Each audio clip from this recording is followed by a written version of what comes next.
大家午安，我是陈燕莹，欢迎来到新闻大白话。接下来这一小时国内外大小事，要用您听懂的话说给您听。现在介绍这一小时来宾，首先要介绍的是退役中将邵汉明将军。主持人好，各位观众大家好。还有耶鲁政治学博士郭正亮，大家平安。以及淡大战略所教授李大中老师。主持人好，大家平安。好，那首先带你来看到的是现在美中之间的关税战，你会觉得那个风向一直在变哈，这为什么？原因是因为昨天呢，大陆的外交部讲话很直白啦，每一次川普都骂人家那个什么谁做假消息，哪一台啊，全部都在乱讲。现在他直接说你美国假消息，什么我们在谈判，谈都没有，所有谈判资讯都是假消息。不对啊，我们不是听一般路人 ABC 讲的，我们是听美国白宫发言人讲的。甚或昨天大家就跑去问川普了，你看看川普怎么回应，听他的说法。Clarify with whom the U.S. is speaking with China. They're saying it's fake news that trade talks are happening. Well, they had a meeting this morning, so I can't tell you. It doesn't matter who they is. We may reveal it later, but they had meetings this morning, and we've been meeting with China. 我跟你讲，讯息时差啦，他们今天早上有谈，谁谈的不重要，就是今天早上有谈。好，美国总统再一次出来定调了，但是大陆官方呢，其实很直白的讲，就是假消息。那现在呢，看起来风向在转变了。纽约时报的讲法是因为呢，中方确实就对美国出口很大嘛，本来一直以为中国会跟他拜托 please 请求豁免，现在发现好像不太一样，因为呢习近平看起来是怎样决心要硬杠美国，所以一直以来白宫这边发言人讲法是说要谈判可以呀，主动拿起你的电话打给川普，川普电话会接。现在华尔街日报告诉你，你不要叫人家打电话，你自己赶快把电话拿起来啦，打电话过去人家会接啦。现在的状况已经变成这样了，纽时甚至讲得更直接了，你再杠吧，再杠下去会是什么？会真的变成了减一，也就是减掉美国。因为呢，亚太地区现在看起来，包括今天南华早报等等，大家都在讲，是希望呢不要放弃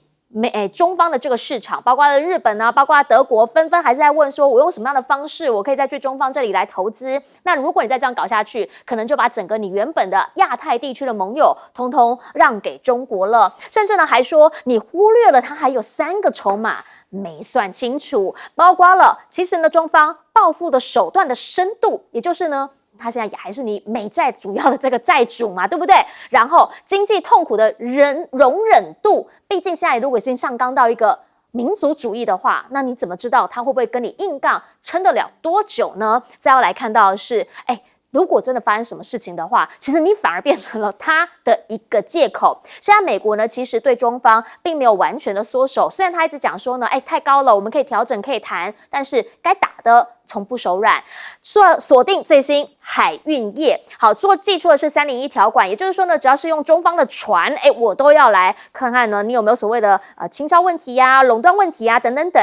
那他们就讲这个会变成一个讽刺性的局面，什么意思？就是所有的船几乎大部分是中国制的嘛，那大西洋集装箱航运公司的首席执行官就直接跟你讲了，我是美国人啊，我是美国公司，如果你真的实行的话，那我们的公司就只能退出美国市场，因为我所有的船队都是 made in China。CNBC 是怎么讲的？说如果这样的话，就没有船可以来美国了。目前前往洛杉矶的中国货船运输量说已经骤减了27%，但是中方的运输部讲，他们第1季的快递量呢，竟然是增加了有20%之多。那换句话说，如果中方这边持续在增加，美方这里却是在减少的话，是不是表示所谓的世界减一这样的局面正在慢慢形成？所以回过头请教一下亮哥，您会怎么样来看？来，中国外交部是很直白的说，假的，一切都是假的。因为中国商务部很少把话讲到这么死啊，那同时它也不只是中国商务部，还包括中国的央行，因为潘功胜现在正在这个华府开那个国际货币基金的会嘛，对，那他们也表示绝对不会谈到经贸议题，就是根据国际货币基金的年会，那讨论相关的那个金融的业务啦。那为什么川普跟贝森特要不断的他们两个大概就这样啊，一直对外说我的一切都很顺利啦，很顺利啊。比如说贝森特，他跟韩国刚接触完嘛，对，他说非常成功啊，那韩国一点也不认为有成功啊。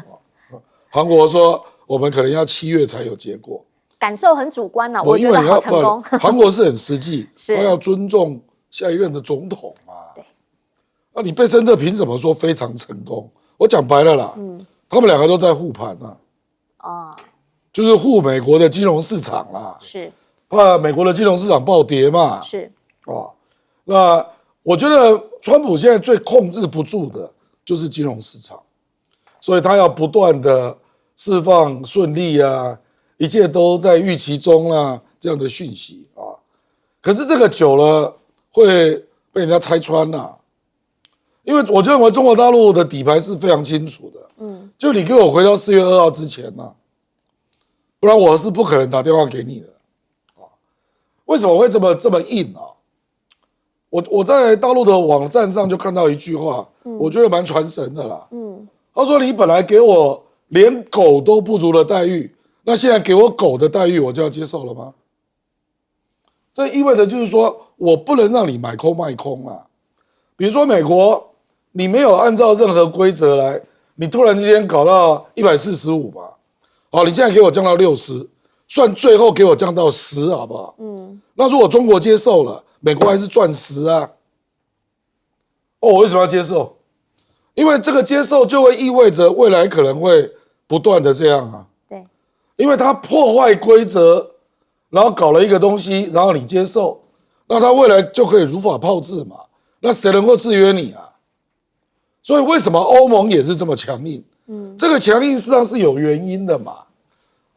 就是说我不能够让你那么任性，然后还得逞，不然这整个国际的经济的秩序就乱了嘛。我觉得有越来越多国家读懂了这个意思，所以你看那个日本也是一样，日本也知道跟美国谈税率是没有用的，那他基本上就在谈说我可以开放进口什么，大概是这样啊。我认为印度跟越南也是如此啦，因为印度的税率比较高嘛，它17%，是，那美国给他课26%，那印度就说那我们对于美国的进口税可以减半啊，可是美国也没有跟他谈26%的问题，目前美国没有针对任何一个国家谈到税率的问题，是，越南也一样，那如果是这样，那你的谈判你有什么得呢？都是美国纯赚啊。其实我看到连我们的经济部长郭志辉最近都开始有智慧了啊。郭志辉前天讲话，他说我们会希望能够看到日本、韩国的结果，再来做调整。这个态度就是正确的。你没有必要冲第一啦，冲第一我讲白了，因为川普一定要做个样本嘛，所以你一定被割最多肉了。他一定要这样做啊，不然后面的人都给我加减什么，那我还谈个什么？所以他真的希望第一个就是日本，因为日本的肉够多，而且各种议题都扯得上，是什么贸易逆差怎么减少啦，国防预算啦，然后美债啦、汇率啦，都可以扯上，都有呢。所以他就希望日本是第一个啊。那他本来也料想日本应该我比较能够掌握吧，没想到也是很不顺啊。那我觉得也就是日本的精英啊，我认为日本的精英在这里是有共识的，这个不是石破茂的个人意见，而且日本的也有做民调，70%的民众认为不要让。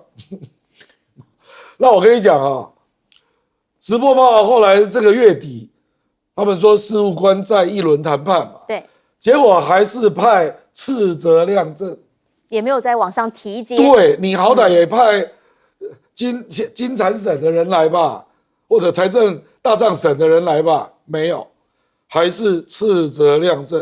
斥责亮正是经济再生大臣啊，这个在日本的内阁是第2阶的啊。那为什么你到现在还坚持派2军？你就不希望太快嘛，不就是这样吗？所以我觉得这个恐怕是川普未来很大的麻烦，因为人家就会慢慢看清楚了，看起来你不是很顺的，那不是很顺，我认为它的金融市场就会再反应。所以川普未来要怎么处理会有困扰了。好，这看起来这一局这个战场打得不是很顺，所以他反手再来一个什么，就船运业301条款。但是这个呢，内部又开始会有声音，想要请教一下将军，您会怎么看？这个东西啊，川普这种无厘头式的这种乱抢钱的那种做法，人家都没办法接受吧？你要挖我的肉，还要摆那么高的姿态，而且弄得我不能活。现在问题是，人家的经济还要不要活？像尤其是小国家。第二个，那更扯了，人家造的船不能靠你的码头，还要缴钱，那比那个占山为王的强盗还土匪啊！强盗只绝标啊，对不对？没有人家飙车要拿啊。所以这个东西啊，现在中国大陆趁你疯狂的时候，给你做个有感反制，这场美国现在慌了。什么叫有感呢？你晶片几十万人，普通老百姓不会买，也没有感觉，企业老板有感觉。但你家里面的锅瓢碗盆、卫生纸、婴儿奶嘴一下缺货，你就有感，而且这有感的人是美国人口的大宗，对不对？港口船不来，掉头回去了，你港口税没有了，工人失业了，对不对？货不畅渠流了，这些东西就会造成很多人有感，你知道吧？有感才是可怕。政治人物啊，他可以胡吹乱扯，但是当老百姓实际感受，我买一个鸡蛋快要1块美金，我喝一瓶牛奶快要多少钱？这是每天生活上要用的，对不对？所以这个东西啊，虽然量这个价值不是很大的一个金钱价值，但是数量太大，所以这个问题啊，川普的牛皮现在已经吹破了。从上任第一天，俄乌战争就停，对不对？中国大陆跟其他国家第一个会来找我谈，碰到中国，我不识相，我就是不谈，连电话都不接。急了，先放软了。我跟习近平是好朋友，他非常乐见。现在呢，连你川普都要放假消息，再谈，是在你美国谈，还在中国谈，还是几级的官员去打电话？你不是指望人家总统来给你打电话吗？习近平又不是泽连斯基，对不对？所以今天底气不一样了。所以这个问题啊，还有一个，对，双方都有损失，中国大陆有损失。对，下面问题就看谁的忍受度强。中国才脱贫没多久，你顶多让他顿挫一下，激起他更大的这个向上的决心。你进他的晶片，华为就拼命往上涨嘛，拼命往开发嘛。美国人是没有忍受度的，我是军人研究战士的，每次打仗时间一长，美国那程咬金3捕头打完以后就不行了，开头很猛，飞机、炸弹、导弹什么都很猛，时间一长，士兵开始在越南吸毒了，我们战场的压力受不了，阿富汗也没有多打多少硬仗啊，受不了了，他没有耐心的。这个国家的军人我很清楚，作战训练是不错，装备也很好，士气也不错，那3捕头砍完了就不行了，因为国内出问题了，对不对？所以你今天我们的绿媒那些台独的朋友一天到晚迷信美国会出兵，所以我们要百般忍受去买美国人的好。我告诉你吧，他不会出兵，你那个保护服啊，比义和团画的那个符还不管用。所以今天问题，这个贸易战，亮哥讲得很清楚啊，干嘛啊？先把宝贝送上去，还抢了第1名，对不对？看看日本、韩国的态度，对不对？你今天还没有像日本那样被卡得那么死啊。日本被被麦克阿塞统治这么多年，已经把这个国家定得死死的，对不对？今天石破茂都敢，为什么？日本老百姓还要活啊。日本的经济真的很惨啊。我上礼拜我才到日本去了。东西卖得很便宜啊。对不对？农民苦哈哈的。是。所以这个问题哈，任何一个政治领袖都要为自己国家老百姓去着想。要不然你的政治前途就完了嘛。你川普还能撑到明年吗？好，其实呢，如果说看到了川普他现在已经被人家指你都是假消息，当然他还在跟了哈。但我想请教一下大中老师，你觉得他会不会真的在心里面也感觉到风向不对了，会把电话拿起来打，而不是跟人家讲说你怎么还不打电话？我觉得其实北京跟华府都有面临一些压力啊，但是看起来华府这个川普的压力还是比较重。因为我们仔细看一下这2天北京的回应啊，一开始其实中国大陆外交部的回应啊，是面对记者询问到底有没有接触，他的讲法没有正面回复。对。但是到了昨天，包括商务部、外交部的发言人讲话就是斩钉截铁，基本上让你没有太多的空间可以说还可以这个可以那个，就是假新闻、假讯息、空穴来风门都没有。可是川普还是有看到一些，比如说这个美国的媒体，他还是有白宫释放一些讯息啦，匿名的讯息说有，其实中低阶的官员有接触。那甚至有人会说因为这个中国大陆外交部跟商务部讲的是双方没有就经贸关税问题进行任何的磋商谈判，更遑论有任何的协议，所以可能是一些其他的一些接触，但未必是直中核心。所以这样的一些其实也是美国故意释放出来的讯息，但真相到底如何？我觉得目前看是每天一罗生门，但是里面还是可以看出一些趋势啦。我觉得这2-3个礼拜，其实华府有慢慢释放出一些空间跟所谓的下台阶，这下台阶可能也是针对自己，因为川普的讲法，我觉得有更多的软化的空间，包括财长贝森特的谈话。待会有机会可以再提，其实都是过去是硬中带软，我觉得现在是软中带硬。这意思是什么？意思是要有个空间给对方，但是北京目前并没有真正100%回应下来。为什么？其实答案非常简单，因为第一个，因为川普跟川普官员口中里面有个非常重要的关键字叫做尊重。看他当时在白宫教训泽连斯基的时候就非常清楚，但是。同理心，其实北京也是需要，他也是心中希望有这样的对待，就是你不能一方面极限施压，一方面逼我就范，然后最后里子面子全部是华府的，这北京会避免。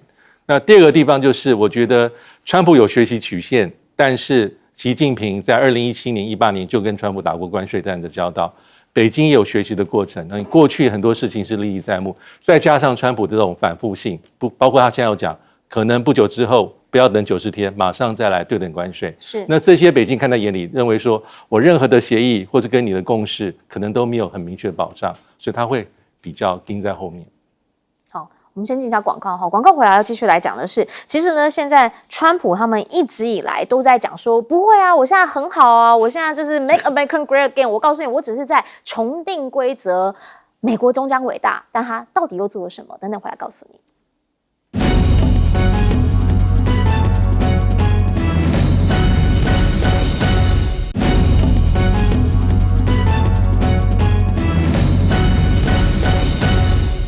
好，我们讲到现在的川普呢，他必须要稳固他内部对他的信心，因为现在看到的就是对于他的这个 approval 呢的满意度调查蛮低的啦哈，所以他要干什么？怎么样号召大家？最厉害，他的老本行做帽子。超会做帽子，最新的帽子是什么？最新的帽子是告诉大家说 ，Trump 2028重写规则，未来一片光明，还甚至写了任何人不得当选总统超过2次的规则。你在问说会不会是这个规则到最后呢被他拿来重写，拿来打破呢？其实川普他现在当然会很在意嘛，因为呢他在做一个所谓的大变革，结果这个大变革呢，他本来告诉大家经济会变好。没有变好啊，变得日子很苦啊，所以呢，现在他第一任期100日是45%，现在比那个支持度还要来得低44%，倒数第1名是他，倒数第2名也是他，川普怎么可以忍受呢？那是不是又是假的？媒体在乱做，他就讲啦，你看那个福斯的荣誉董事长早就讲了，要把这个福斯新闻给撤出来，这里面有很多是讨厌川普。强调造假的民调专家，也就是说，我民调怎么可能那么低？这个绝对是假的，假消息。但是呢，确实目前的状态就是不好。2025第一季度，美国188家企业说破产了，这创了2010年以来的新纪录。在加州这边的港口货运量，我们刚刚讲暴跌嘛，所以呢，美国工人就在讲了，那怎么办呢？我的工作都没有了。其实现在呢，就连美联储的官员都出来讲说，如果说高额关税。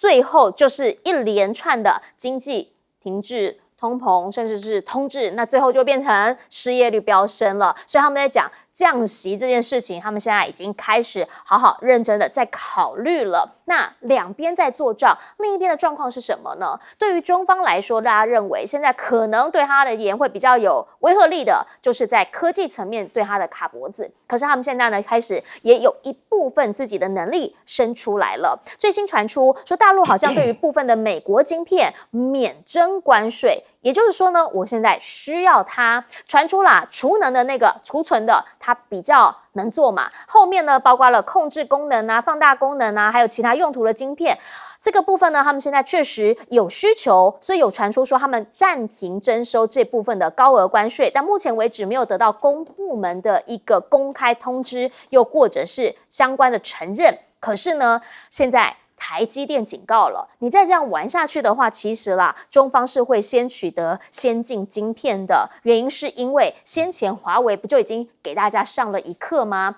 到目前呢，他们其实挖各方人才，美国有一些人才回来，他们也开始到各地去挖。最新港媒这边的披露是长兴存储先前说本来呢是有挖了台积电这边的人过去嘛，现在开始是什么？挖日本人过去了。这个都是呢他们在努力在这个部分持续往上走所需要提升的一些人才库开始收拢。然后呢，晶片战争的作者告诉大家，一直以来基本上晶片战争跟区域啊跟能力都有关系，但是如果美国你再这样继续搞下去的话，基本上啦，美国他认为有可能呢是让所有的晶片业没有办法在美国这边好好的生存，反而最后会自废武功。其实华为现在做了什么？华为现在呢说，在下个月已经可以大量出产升腾 910C 了。德国之声就直接讲了，这个就是你的晶片禁令帮了他一把，让他还真的催生出这样的一个能力出来。而且呢，现在也说了，其实华为能够推出这一些，就是针对你现在封了它相关的高阶晶片，那它就自己生出这个高阶晶片，慢慢的你给它堵什么路，它就会往像水流一样往旁边找出它的出路。所以想要请教一下亮哥，反而还真的是川建国 2.0， 但是呢他自己的讲法是，我其实是在重写规则，而且这个是让美国更好的规则。那顶帽子卖50块美金，价值不就卖50块美金？对，民主价值，而且 Made in USA 哦，他有特别写 Made in USA 哦，那贵的有道理啦，不是跟那个义乌买的哦，这个其实那个关税战本来就这样啦，就全面先加税，他第一波也是这样啊，然后再让各个人来寻求豁免，对，所以高通那一波就没有受到很严重的伤害，可是这一波就重伤害，是因为高通，除非啦，它是透过那个 Global Foundry，那是在东南亚做一些代工嘛，如果这样，如果是美国直销的，就全部都停了，145%的税谁受得了？不过中国大陆当然也会去看嘛，它有一些半导体真的需要进口，所以昨天美国那个科磊就大涨，它就是被豁免。那虽然官方没有证实啊，可是股票就先涨了。那这一样啊，美国也对，比如说 iPhone 你可以全部都割125嘛，那美国人怎么买手机？所以他就说 iPhone 的美国价值部分豁免。是，可是问题是 iPhone 的美国价值占几个 percent 啊？我认为美国一定会故意高估，他就会说 iPhone 的美国价值应该有50几%吧。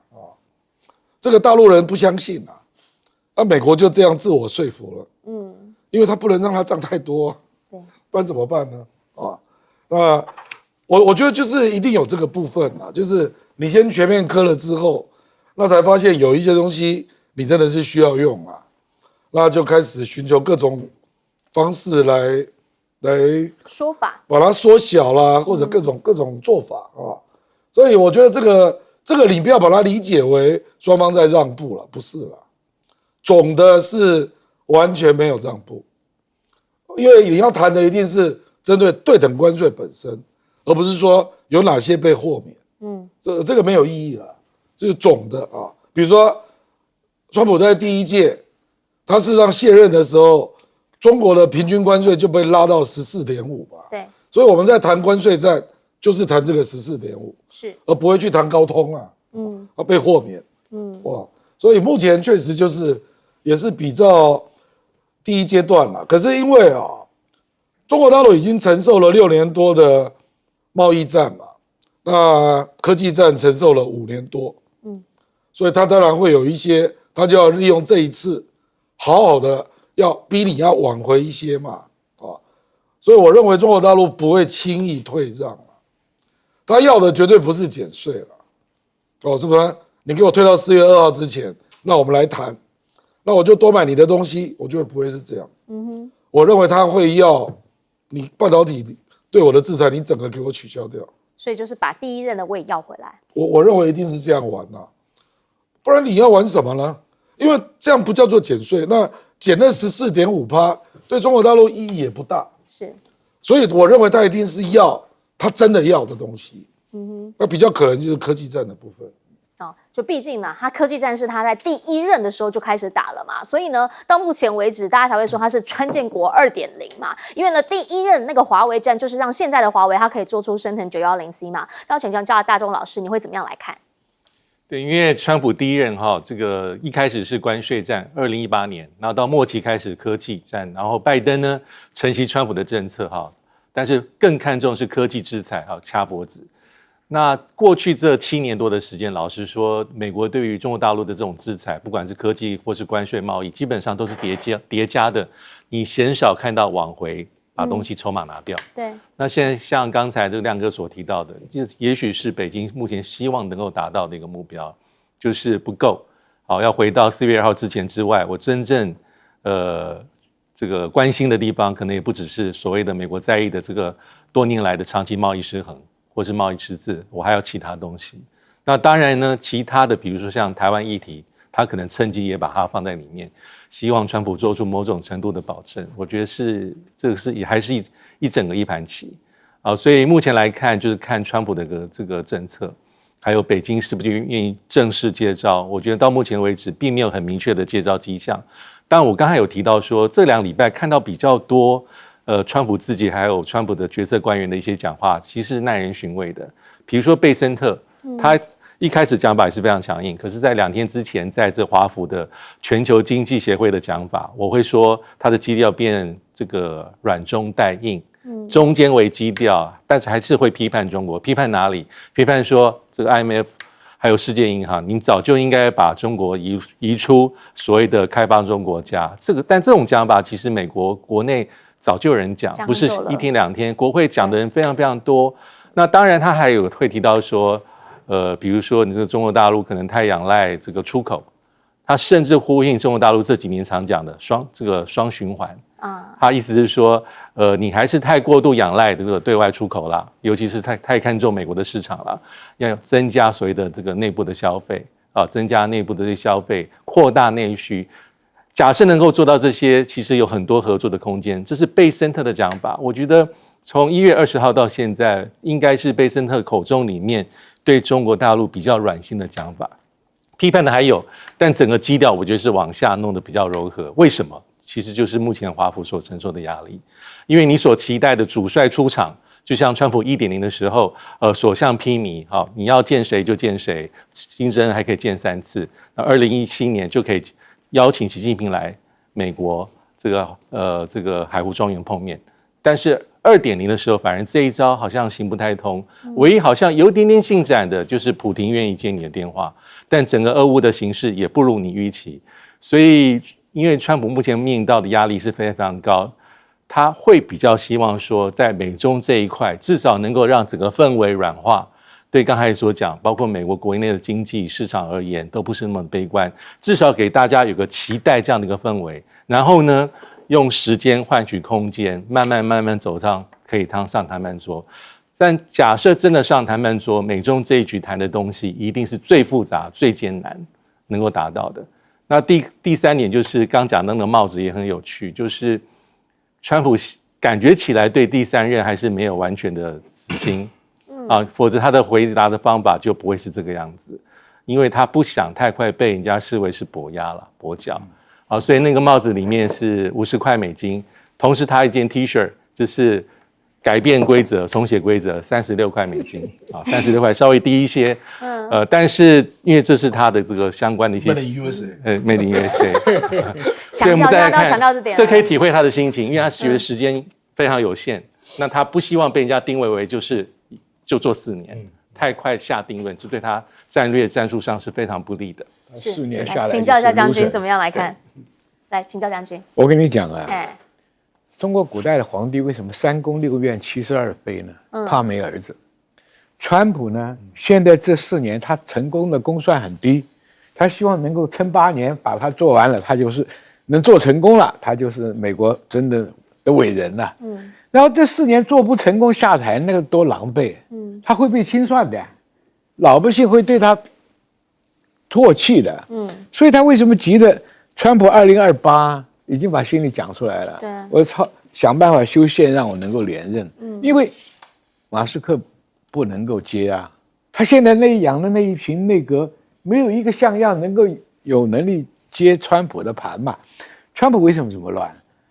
他只信得过他带来的那些人，又不专业。这个关税为什么要延90天呢？每个国家跟你的商品来来往往几百种、几千种。哪一种是对美国有利的？譬如说，我把晶片加了税，那苹果就不要玩了。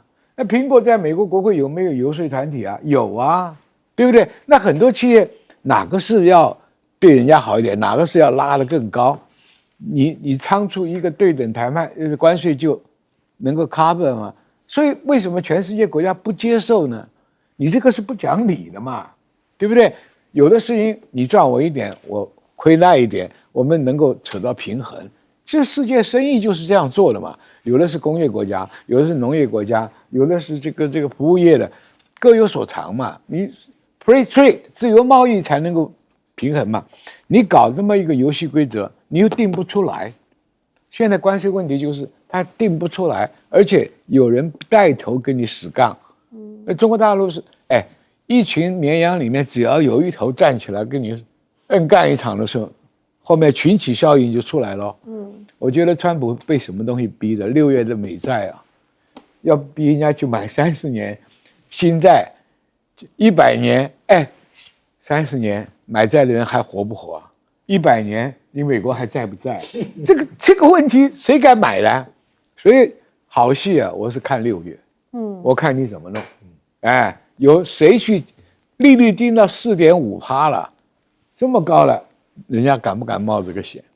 你想赚他的利息，他图你的本金，所以就最简单。我们市面上就讲了嘛，你贪我的利息，我贪你的本金，庞氏骗局就是这样搞的嘛，对不对？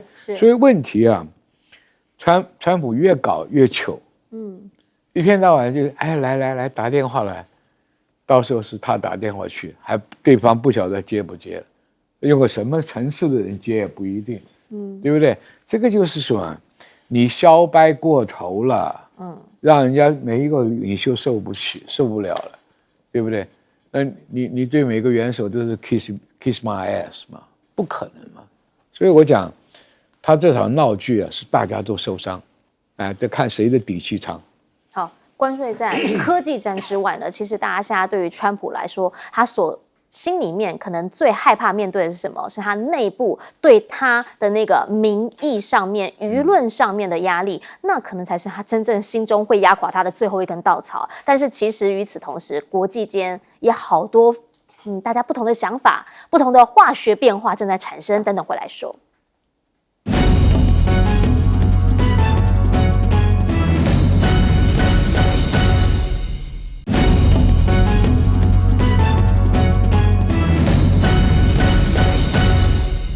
好，大家来看到的是呢，现在在美国在干嘛？在开重要的经济会议，1年1度的 IMF 呢，现在正在开会。那总裁呼吁大家赶快啦，贸易争端解决一下。现在全球经济重伤害，确实，你去看他现在今年的报告出来，几乎所有的人都是经济预测下调啦。德国呢，德国经济部长更惨了，说今年德国经济预计将会陷入停滞，也就是无法实现增长。那对于德国来说，好不容易今年才想说，是不是可以往上推一下？结果现在呢，今年经济增长率已经调到了是0%。问题在哪里？这川普啊，川普的关税让他大伤元气，所以呢，欧洲现在怎么样？开始自己找路走了。来，中欧现在呢，悄然的靠拢，要释放关系回暖的讯号，包括说先前不是有一些欧洲议会的议员被制裁吗？现在的谈判呢，这个欧洲议会的议长讲，确实已经进入了最后阶段。这某种层面来说，都是一个善意。瑞士的外交部长也直接讲啦，关税战不会为任何国家带来好处。他讲这个话，我相信他心里一定很痛啊。原因是因为他对美是零关税，结果呢，他现在怎么样？巧克力遭殃啦，手表遭殃啦，他就觉得说，我明明就也没把你怎么样，你为什么就把我也直接杀下去了呢？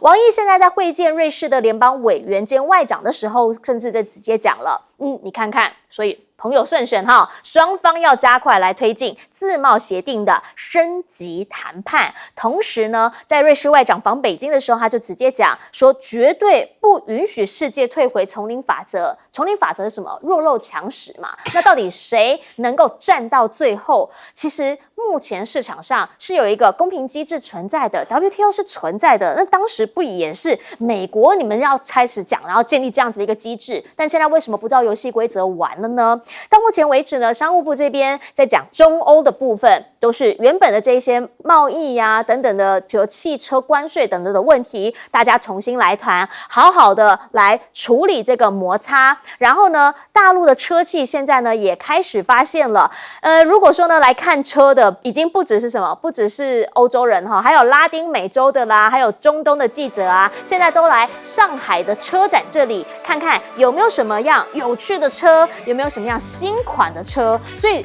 突然之间，反而帮美方的问题给中方打开了另一个新市场，甚至呢，荷兰网红直接讲，有很多的外国人是喜欢中国的新能源车的，还讲到了很多的品牌啊，等等等，说有更多的中方的车子是销往欧洲去。这一位是谁？这一位呢，其实是在这个上海车展上面，有人就直接问到他怎么样来看中国车，来看他怎么说。Adult because the Chinese cars are not and they don't follow anymore the European design, but they don't need the Europeans anymore because their design is now adult. 好。以前欧洲人在看中国车的时候，因为毕竟那个就是美欧西方的强项嘛，所以他觉得说，哎呀，小孩子刚起步。现在他竟然说成年人了，所以看到他的一些变化，请教一下亮哥，您会怎么样来看？如果这个变化正在发生的话，那世界另一个大变化就是关税战之后 ，IMF 直接讲了，不要再搞下去了，大家都被你搞完了。对了，可是没有人会听到 IMF 的话。现在你只能够自求多福，大家抱团取暖啊，不然怎么办呢？事实上，中国大陆跟欧洲的接近啊，当然有利益的部分啊，是。那主要就是既有规则的遵守嘛，就多边主义，还有自由贸易，对，就 WTO 嘛，对。所以中国大陆倒没有举起什么新的旗帜啦，他就说既有的规则我们都要坚守啊，所以这个诉求不止欧洲人接受啊。包括东南亚，包括日本、韩国，所以你看，最近日本也有不少商社也去大陆嘛，是，对不对？那事实上，我们看欧洲有一些国家真的在做出一些比较明显的调整啊，比如说德国它宣布华为是5G 的可信任伙伴，这个是很大的突破，很大的改变。那比如说这个英国算是美国最亲的国家啊，他就直接讲白了，说我们不可能跟中国脱钩，把话讲到这么白啊。那比如说各国可能会到中国得到美国本来出口到中国的订单嘛，就开始转给欧洲的伙伴啊，还有日本、韩国等等啊，市场已经发生了啦，比如说西班牙猪肉，就得到更大的订单，是。所以我觉得这个趋势可能不会停止哦，因为川普这个人他不会轻易让步的啦，因为他上任才100日，如果这个议题毫无进展，那大概接下来3年不知道怎么做，所以就会僵一阵那这样一阵，你就让中国大陆有很多空间啊，去跟各国抱团取暖啊。比如说你刚刚讲到这个欧洲议会啊，对，因为这个事实上就是中欧投资协定卡住的主因啊。因为中国大陆有对欧洲议会个别议员做制裁，那中国大陆如果愿意在这里做让步，那等于中欧投资协定搞不好要回来了。这个是2019年之后就卡住的。对，因为现在连冯德莱恩在民主党执政的时候，拜登啊，他多亲布林肯啊，对不对？那现在整个都基调都变了啊，因为对他来讲，川普更令人讨厌。这个不是针对美国啦，是针对川普。是，我认为西方欧洲啦，欧洲也有一个政治结盟上的隐含呐，他在跟美国民主党联手啦。对，那就刚好在这个议题上跟中国大陆不谋而合。所以你可以预期很多进展啊，比如说他决定不对中国的电动车课关税。这个其实就影响很大。这个也蛮重要的。对，意思就是说我不要脱离 WTO 嘛。是，那我就跟中国商议，你把车子定个最低价吧，你就加价了，卖贵一点，卖贵一点。那所以中国电动车很高兴的，他拿到利润啊，对不对？啊，这个就是本来不想双赢嘛，双赢嘛。所以也不要让我欧洲面临那么大的竞争。对，所以我觉得这个就是慢慢在暖化的一个证明啊。各国都有类似的迹象。毕竟像电动车这个，先前是什么？商务部长去走了一趟啊，谈好像很难谈嘛。可是现在川普助攻啊，4月2号才公布，到目前为止23天而已，已经搞成这样了。来请教大钟老师怎么预测？对，因为我们知道前几年其实中国大陆跟欧洲关系其实不好，非常不好。但里面有几个原因了。第一个当然是美国的政策，希望是拉拢欧洲的盟国伙伴去潜在去压制中国大陆发展。那第二个可能还是跟一些议题哈，比如说这个人权啦、民主的议题高唱入云有关。那第三个跟俄乌战争有间接关系哈，因为当这个有一些东欧国家，包括波罗的海国家是厌恶俄罗斯，对，那他们连带会对北京的政策或不满。是，但是现在其实可以看到一些蛛丝马迹已经蛮明显的，也不能叫蛛丝马迹哈。其实里面最重要的关键因素就是川普的政策。就像刚才所讲的，这个现在在谈什么？在谈北京在谈要解除对于一些欧洲议会议员跟个别国家议会的议员的这个制裁。为什么会有这个制裁？最早是2021年3月，就是刚拜登上任没有多久啊，其实一些欧洲联盟还有跟部分的欧美国家在因为新疆的议题制裁中国大陆的官员，还有一些实体。那中国大陆一定反制，反制的结果就是反而去制裁这些站在前面的这些议员啊，欧洲议会议员，所以一直到今天哈，那前一阵子已经释放出一些蛛丝马迹，说再谈，但是通常是欧洲没有很热络，但现在呢是正面大方宣告说我们在进行最后一步的一些协商，所以这个就是一个重要的关键。第二个关键就是刚才所讲电动车，电动车谈了这么久，欧洲调查这么久，最后做成这么强硬的，加了这么多的关税，大家知道吗？这些中国大陆的车厂最高从10%的底再往上叠加，最高被课到45%，有些车厂。但是在过去中国大陆寻求的一个替代方案，就是刚才所讲的，可能用一些比如说最低价格啊，当时谈的是3万欧元，去年年底，欧洲不接受哦，那现在居然可以35000欧元，那中国大陆觉得这还是有利可图。那这些为什么会突然这时候可以？其实就是川普的政策。那还有是不只是欧盟的态度有些微的变化，其实大家看一下现在的英国的财政大臣正在跟贝森特谈判。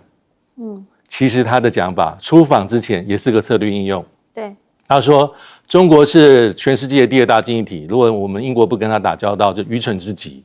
这也是个策略应用，也是个喊话。那到了美国之后，他的讲法大家可以稍微看一下，他说不急于谈成结果，但是也许可能会谈成结果，但是一切的谈判要以英国的利益为最高利益，这是英国谈判代表所讲的话，我觉得这还是非常非常关键的。对，是，请教一下将军。我讲欧洲的经济啊，虽然波罗的3小国是反俄的，是，但是它欧洲不是一个主体国家。欧洲的经济指标先看德国，再看法国嘛。那德国在我们成长的这一辈子里面，始终认为德国货是最坚牢、最可靠、最精密的东西，就是德国货嘛。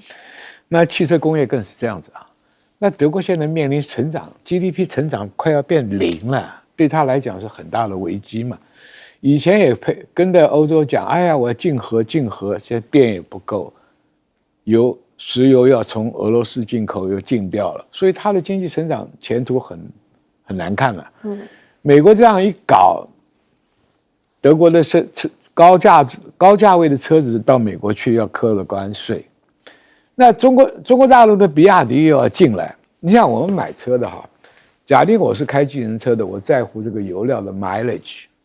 一般买车的看外形啊、性能啊，喜欢搞车子的看几秒钟可以到100啊。对，每个人不一样。但是普罗大众啊，你可以看以前这个 BMW 出什么外形，日本的车就抄袭，因为车体的设计流线型啊是吸引很多人的目光。那以前日本在模仿欧美的，那台湾在模仿，对不对？现在慢慢看大陆已经脱离了，所以这个成熟不只是技术上的成熟，连风格上都已经脱离，就完全是模仿了，甚至于我有一点超越，会有点想象。上次那个什么歌不是开的车子开到水里面去，那个叫贾抗歌，对，美国的贾抗歌哈。你像一般人的印象里，我们车子碰了台风天，那个水泡的轮胎一半，车子就完了。这个不管是倾斜也好，马达引擎都受损，他那个做到那个地步，代表汽车工艺上他已经可以超英赶美了。所以这个问题哈，生意是很现实的。你英国盟友再好的关系，比不上自己老百姓要吃饭呢。我有个朋友的女儿在英国读书，她贵得要死啊，生活费也不得了啊。英国经济并不好所以欧洲现在面临美国这么一搅和，它当然跟中国要产生关系嘛，货要流嘛，有生意做各取所需嘛。所以川普这样搞了他自己的盟邦是有点众叛亲离，所以这个国内又是反抗的，就刚刚讲的民主党又跟欧洲又配合起来了嘛，所以还是有些媒体对你川普的政策，再加上100多个经济学专家联名在抵抗，在反对，你在理论上站不住脚，手段上这么粗暴，然后让我讲的有感嘛。中国大陆反制东西项目不多，但是样样都让老百姓有感，这才要命呢。加上美债的处理，你看好了，川普到了7月份，他的政治声望还能维持现在的40%，我都表示怀疑啊。所以这个问题，贸易战损人不利己，小白自大的，今天就是马上看了要自食恶果。所以我不看好川普能够延续下去。他的基本选民是农人、工人、畜牧业、机械业，这3个都被制裁得很惨了。被中国制裁得很惨了。我看过美国的农家，